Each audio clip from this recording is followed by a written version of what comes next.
Ушул айдын башынан тартып Ысык көл облусунун аймагында желим баштыктарды колдонууга тыюу салынган. Экологияны коргоого багытталган бул чечим өлкө башчысынын жарлыгы менен күчүнө кирген. Мен бир айдан бери колдонбой калдым. Муну телевизордон көргөндөн бери, жаңылыктан уккандан бери бул эң жакшы экен. Баарын чакырам, элим бар ушундай урунсун. Салафан жоголсо жакшы эле болот эле да. Ато бүт мусор болуп кетти го Кыргызстандын ичи. Колдойм да. Ошол жакшы эле болот эле. Илгери ошондой эле болгон да. Пакети жок эле. Чүпүрөк баштыктарга салып алып эле жүрчүмүз деле. Желим баштыкты колдонуудан баш тартууга дилгир жарандар арбын болгону менен иш жүзүндө чектөө толук ишке аша элек. Андыктан Дубан аймагында кичи жана ири соода түйүндөрүндө түшүндүрүү иштери уланууда. Айрым соода түйүндөрү альтернативдүү жолу катары кардарларга кагаз баштыктар менен картон коробкаларды да сунуштап жатышат. Бирок кагаз баштыктардын баасы жогору. Бардык эле соода кылгандар аны сатып ала бербесин дүкөнчүлөр айтууда. Пакетиңиз барбы? 34 сомдук пакетке сала берели же деген коробка бере бериңиз. Салафан пакет азыр токтой элек, негизи биз айтып атабыз элдерге пакетиңерди алып келгиле өзүңөр деп. А берки коробкага пакет кымбат болуп калып атат. 25-30 сом тегеренде болуп кетет. Мурдакы бир мешоктордон тигип сатчу эле го.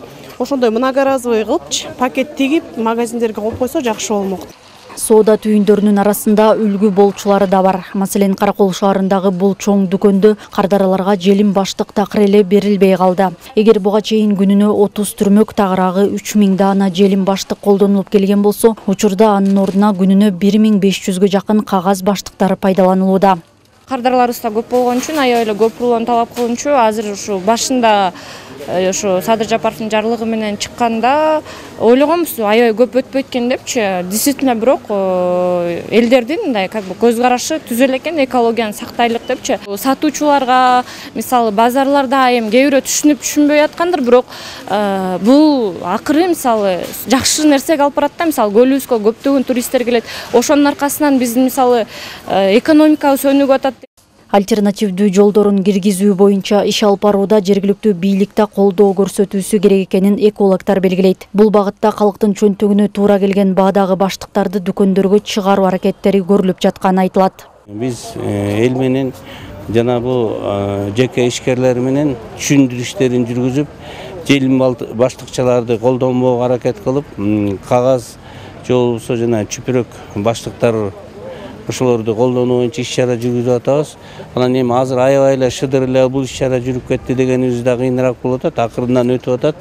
Бирок ушул иш-чарага жергиликтүү кеңеш абдан бир чоң жардам бериши керек. Баштыктарды алгыла десек, кичине баасы кымбатыраак болгон үчүн кыйналып атабыз деген элде ушундай талаптар болуп атат. Ошого бир элге бир жеңилдик жагын карай турган маселени айтат элем. Тазалыгыбызды сакташ үчүн ушундай кылыш керек. Максат муну мына жайылткан аракет кылуу. Кыргызстанда жылына 200 000 тонна пластик өндүрүлүп колдонуларын эске алганда экологияны сактоо үчүн ыкчам кадамдарга баруу учурдун талабы. Ал арада акыркы 4 ай аралыгында эле көлдүн ичинен 10 тоннага жакын таштанды чыгарылган. Анын 80%-ын желим буюмдары түзөт. Бул жагдай желим баштыктарга киргизилген чектөөнүн актуалдуулугун айгинелейт. Айнура Достукбекова, Нурлан Чойбеков, Ала Тоо 24, Ысык көл облусу.